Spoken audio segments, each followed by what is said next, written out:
Yılmaz Güney ji Sêwereka Rihayê ye. Lêbelê di 1 Nîsana 1937 de li Edenê têdinê.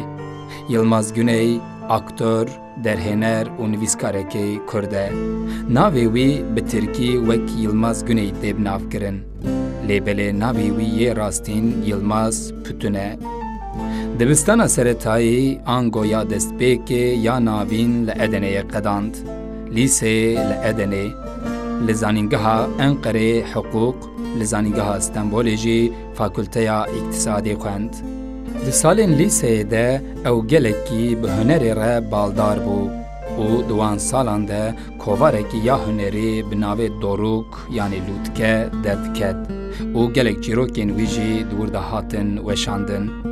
Dema xwendina xwe berdewam dikir, rejîsör Atif Yılmaz nas kir û dû re bi dehan fîlmên ku piraniya wan li ser pirsgirêkê gelin çêkir.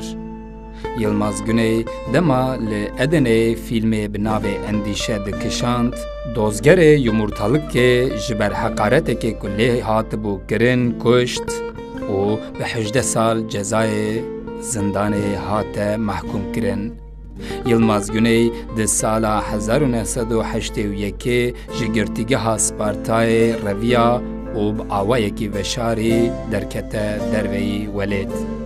Güney her wiha di nehê îlona 1984 de di 47 saliya xwe de li Fransayê çû ser dilovaniya xwe.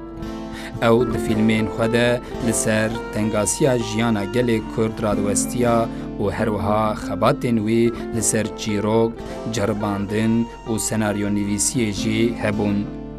Ew di jiyana xwe de ya hunerî de gelek berhemên giranbuha li dû xwe dihêle.